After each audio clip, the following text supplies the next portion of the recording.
Hi sir, welcome to my show again.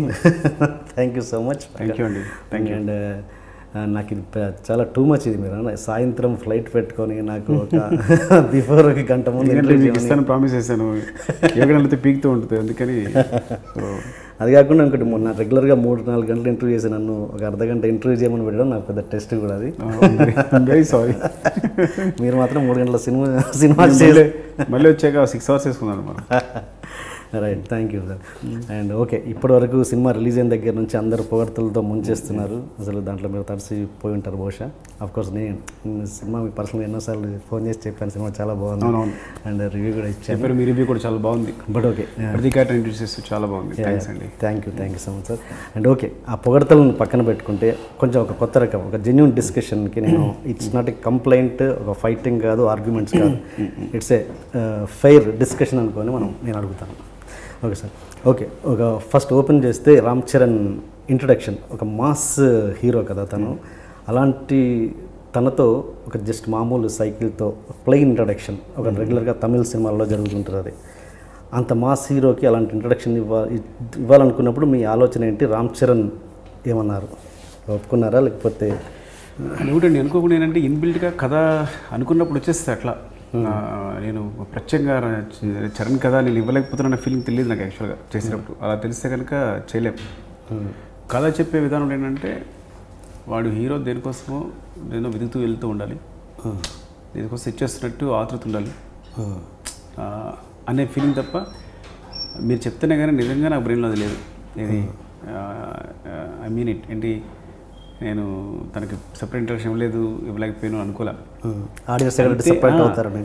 అలా అనుకోలేదు యాక్చువల్గా.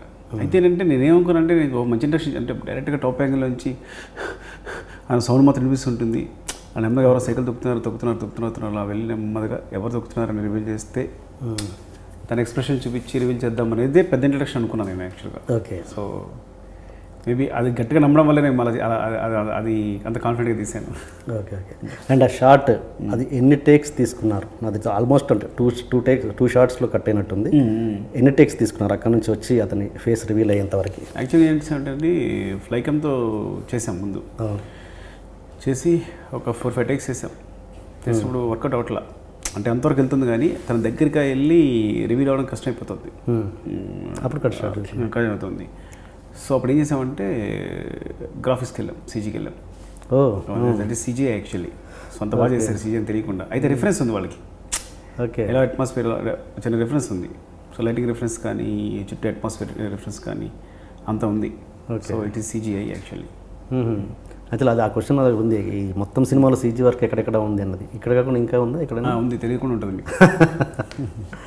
బాగా చేశారు అయితే నిజంగా సీజీ అంటే ఇది నమ్మలేకపోతున్నాం అంతా. ఒకటే వాళ్ళు చేశారు, చాలా బాగా చేశారు. యుగంధర్ యాక్చువల్లీ. Okay okay. మరి అలాంటప్పుడు మొత్తం షార్ట్ చేయొచ్చుగా? మళ్ళీ కట్ షార్ట్ అది కట్ షార్ట్ లేదు ఉన్నట్టుంది. సెకండ్ లేదా? ఓకే, టాప్ నుంచి వస్తుంది, బ్రీత్తో పాటు అలా వెళ్తుంది వెళ్ళి హీరో రివీల్ అవుతారు single short. Okay, right. And ఇంకొకటి, ఈ సినిమా రామ్ చరణ్ తప్పించి వేరే ఎవరూ చేయలేరు అని ఊహించుకోలేకపోయాను అన్నది మీరు అన్నారు చాలాసార్లు. అఫ్కోర్స్ ఇది ప్రతి డైరెక్టర్ చెప్పే మాటే, ప్రతి కథకి ఆడియన్స్కి ఇది రెగ్యులర్ అయిపోయింది. బట్ నేను అంటాను ఇట్స్ ఆర్గ్యుమెంట్. అంటే మీ వాక్యాన్ని ముందే కనిపిస్తున్నారు అంటే మేము చెప్పింది అలా కాదు. నేనేం చెప్పానంటే ఒక సినిమా అయిపోయిన తర్వాత ఒక డైరెక్టర్కి వేరే ఆర్టిస్ట్ ఎవరు మైండ్లోకి రావట్లేదు అంటే అంతకంటే గొప్ప సక్సెస్ కాదు అని. అరే మిగతా వాళ్ళైతే ఇలా చేస్తుండేవారనో వేరే వాళ్ళైతే ఇలా చేస్తుండేవారని మైండ్లోకి రాలేదు. కంటిన్యూస్ ఇంకా తనే నా బ్రెయిన్లో తిరుగుతూ తనే ఆక్యుపై చేసేసి దీని తప్ప ఇంకెవరు కాదు అనిపించేలా సినిమా ఎండ్ అయ్యేసరికి నాకు ఆ పరిస్థితి వచ్చింది అంటే నేను నా కాంట్ ఇమాజిన్ ఇంకెవరిని ఊహించుకోలేకపోతున్నాను అని అంటే కనుక ఇంకా అంతకన్నా ఆర్టిస్ట్ సక్సెస్ లేదు. ఆ విధంగా చరణ్ నన్ను మొత్తం ఆక్యుపై చేసేసారు అని చెప్పాను. Okay okay okay okay. Suppose ఇది కాంట్రవర్సీ అని కాదు, సపోజ్ ఈ సినిమాలో జూనియర్ ఎన్టీఆర్ అయితే ఎలా ఉండేది? ఇప్పుడు చూడండి, ఎలా అంటే ఇప్పుడు ఒక పరుగు పందెం పెట్టామనుకోండి, 100 meters పరుగు పందెం, ఇద్దరు వ్యక్తి పరిగెడతారు అనుకోండి, ఎవరు గెలిచారని చెప్పొచ్చు. ఓకే. సో నేను ప్యారల్గా ఇదే జూనియర్ ఎన్టీఆర్ గారితో చరణ్ గారితో తీస్తున్నాను అనుకోండి, అప్పుడు మీరు ఎవరని చెప్తే చెప్పొచ్చు. It's completely independent. So so ఒకళ్ళు చేసిన దాన్ని ఇంకోళ్ళు ఎలా చేస్తారని ఊహించుకోవడం కరెక్ట్ కాదు యాక్చువల్గా. Okay okay. మహేష్ ఎవరు, Tarak, even because they are artist, they become stars అంతే. అంతేగాని సో బట్ ఏంటంటే ఎప్పుడు మనం కంపేర్ చేయలేం. ఎందుకు కంపేర్ చేయలేమంటే ఇద్దరికి ఒకే పందెం పెడితే ఓకే, కానీ మనం సెపరేట్ తీస్తున్నాం. ఒకళ్ళు ఇంకో సినిమా తీస్తున్నాం, ఇంకోళ్ళు ఇంకో సినిమా తీస్తున్నాం. సో అది ఎప్పుడు కరెక్ట్ కాదు కంపేర్ చేయడం. Okay okay right. And Samantha విషయానికి వస్తే ఒక పెళ్ళైన స్టార్ సక్సెస్ కొడుతుందని మనకు ఒక రికార్డ్ చెప్తుంది. ఏ స్టార్ ఏ హీరోయిన్ కూడా పెళ్ళయ్యాక ఇప్పటివరకు నాకు తెలిసినంత సక్సెస్ కాలేదు, చాలా రేర్ ఒకవేళ ఉన్నా కూడా. అలాంటిది ఆవిడని తీసుకునడంలో మీ గట్స్ ఏంటి? ముందు నాకు దాని గట్స్ ఏం లేవండి. నాకు పెద్ద ఇష్టమై తీసుకున్నా కూడా కాదు సమంతని. సరే అంటే ఒక మంచి ఆర్టిస్ట్ కావాలి, తెలుగు వచ్చిన ఆర్టిస్ట్ కావాలి. అట్ ద సేమ్ టైం అంటే తనైతే పల్లెటూరు కొత్తగా ఉంటుంది అని ఏదో సంథింగ్ అని ఫ్రాంక్గా చెప్పాలంటే బిగినింగ్ సమంత రిజెక్ట్ చేశాను నేను. వద్దనుకున్నాను. ఓకే, వద్దనుకున్నాను. ఎవరు అనుకున్నారు ఫస్ట్? ఎవరిని కాదు, వేరే చూద్దాం, ఎవరో కొత్త అమ్మాయికి వెళ్దాం అనుకున్నా. Okay okay. వద్దనుకోవడం మీన్స్ ఎవరో చెప్తేనే కదా వద్దనేది. ఎవరు అలా అని కాదు, నేను ఓకే ఇద్దరు స్టార్ని సెట్లో మెయింటైన్ చేయలేమో అనుకున్నా. ఓకే, ఒక చరణ్ సమంత నేను ఎప్పుడు ఆ సెట్లో రాసి డైలాగ్ రాసే బాబుతో నేను రాస్తూ ఇద్దరిని వెయిటింగ్లో ఉంచి, ఓకే అంటే ఇద్దరికి వెళ్ళి మళ్ళీ సారీ చెప్పుకుని లేదు కొంచెం లేట్ అయిందని ఇద్దరికి చెప్పుకునేమో ఒక్క స్టార్ చాలు. Of course Charan is very sweet, is down to earth. నన్ను ఎప్పుడు ఇట్లా ఎవరు ఇద్దరు కూడా సమంత కానీ వచ్చే తెలిసింది వాళ్ళంతా మామూలు జూనియర్ ఆర్టిస్టుల కన్నా ఎంత ఈజీగా డీల్ చేయొచ్చు వాళ్ళని. వాళ్ళంతా స్వీట్ అనే విషయం నాకు ఎప్పుడు వాళ్ళతో వర్క్ చేసినప్పుడు తెలుస్తుంది కదా, ముందు తెలియదు కదా. అందుకు టెన్షన్ పడ్డాను, అప్పుడు ఇద్దరు స్టార్స్ వద్దు, నాకు ఒక్క స్టార్ చాలని. అలా అనుకున్నందుకు గాను సమంత ప్రతిసారి తను ఇచ్చిన పర్ఫార్మెన్స్ ఇచ్చినప్పుడు నాకు ఫటాఫట కొట్టినట్టు అయింది. అంటే తను వచ్చి ఒక మంచి ఎక్స్ప్రెషన్ ఇవ్వగానే బాగా చెల్లెని కొట్టినట్టు అయింది అనమాట. అంటే తను చేసే ప్రతి పర్ఫార్మెన్స్ ప్రతి ఎక్స్ప్రెషన్ నన్ను కొట్టినట్టే అయింది. అంటే అంత బాగా చేసింది, అంత ఇంప్రెస్ అయిపోయాను. అందుకని ఆడియో ఫంక్షన్లో చెప్పాను తనతో సినిమాలు తీస్తూనే ఉండాలని. ఆ లైఫ్ లాంగ్ తను 30 years ఏజ్ వస్తే 30 years ఉన్న అమ్మాయిలాగా, 40 years వస్తే 40 years ఉన్న అమ్మాయి తీస్తూనే ఉండాలనిపించింది చెప్పాను. అంటే అంత ఇంప్రెస్ అయిపోయాను. ఇద్దరు ది బెస్ట్ అండి, Ram Charan the best so far. And ఇంకొకటి, మామూలుగా హీరోయిన్ తోటి లిప్ లాక్ అన్నది ఓకే ఇట్స్ కామన్. అండ్ పెళ్ళైన తర్వాత ఒక లిప్ లాక్ సీన్ పెట్టేటప్పుడు మీరు ఎంత ఇబ్బంది పడ్డారు? ఏమన్నా చెప్పే విషయంలో కన్వే చేయడం విషయం అంటే ఆర్ట్ ఫామ్ అండి. ఆర్ట్ ఫామ్ని ఎప్పుడు అసలు ఇలాంటి క్వశ్చన్ వేయకూడదు. ఓకే, ఆర్ట్ ఫామ్లో నిజంగా అది రిక్వైర్డా కాదని చూస్తే కంప్లీట్లీ రిక్వైర్డ్ కాకపోతే నేను వాళ్ళని కన్విన్స్ చేయలేను. ఓకే, అంటే కన్విన్స్ అంటే హాఫ్ అన్ అవర్లో సీన్ తీసాం మేము. హాఫ్ అన్ అవర్లో మేము కన్విన్స్ చేయాల్సిన అవసరం కూడా లేకపోయింది వాళ్ళిద్దరికి.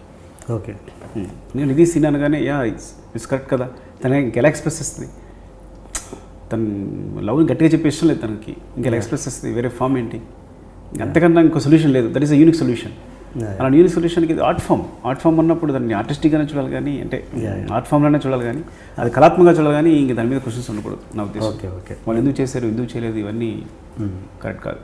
Okay, come to Telugu audience అంతే, నేను దాని గురించి మాట్లాడుతున్నాను. వాళ్ళు కూడా దానికి కళాత్మకంగా చూడాలి అంతే, ఒక కళగా చూడాలి దాన్ని. ఓకే.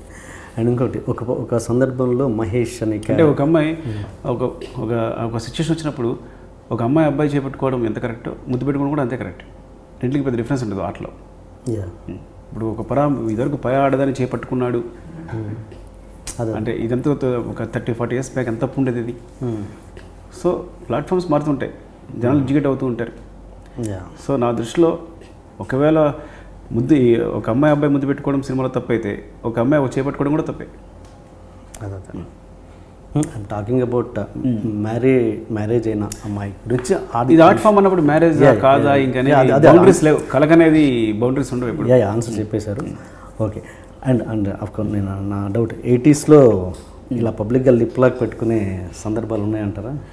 అది మీరు 80లోకి వెళ్తే తెలుస్తుంది. ఊళ్ళో పల్లెటూరులో ఎంత రొమాన్స్ జరుగుద్ది అనేది. పొద్దున్న ఊరంతా గుప్పమంటూ ఉంటుంది. అంతేనా? పొద్దున్న లేసరికి గుప్పమంటూ ఉంటుంది. అంటే అది రొమాన్స్ అనేది అది సెపరేట్గా వాళ్ళు ఏం వల్గర్గాను బ్యాడ్గాను చూడరు పల్లెటూరులో. ఓకే, అది భాగం, జీవితంలో భాగం. అంతేగాని మనలాగా పరదలు కట్టుకుని బతకరు. 80s అయితే అసలు బతికేవారు కాదు. డైరెక్ట్గా సరసాలు కూడా డైరెక్ట్గా ఉండేవి. భావమర్దల సరసన అయితే డైరెక్ట్గా ఉండేది. మళ్ళీ ఏడిపించడం కానీ, వినాయక చవితి లాంటి పరిస్థితి వచ్చినప్పుడు ఒకరొకరు తరుముకోవడం కానీ, కొట్టుకోవడం కానీ ఎంత అందంగా ఉండేదో ఆ సరసాలన్నీ. కాబట్టి ఎప్పుడు పల్లెటూరులో ఆ బ్యాషాలు ఉండవు, సంబంధాల మధ్య ముసుగులు ఉండవు, ఓపెన్గా ఉంటాయి. ఆ ముసుగులన్నీ మన నాగరికత పేరుతో మనం చేసుకున్నవే ఇక్కడికి వచ్చి పట్టణంలో. మీకున్నారా మరదలు? నా పొరపాటు మరదలు లేరు. బాధపడుతుండేవాడి మరదలు లేరని. నేను చిన్నప్పుడు బావ మరదలు కథలు ఎక్కువ వస్తుండేవి పత్రికల వాటిలో. Okay okay. కానీ నా మరదలు లేరు. ఓకే.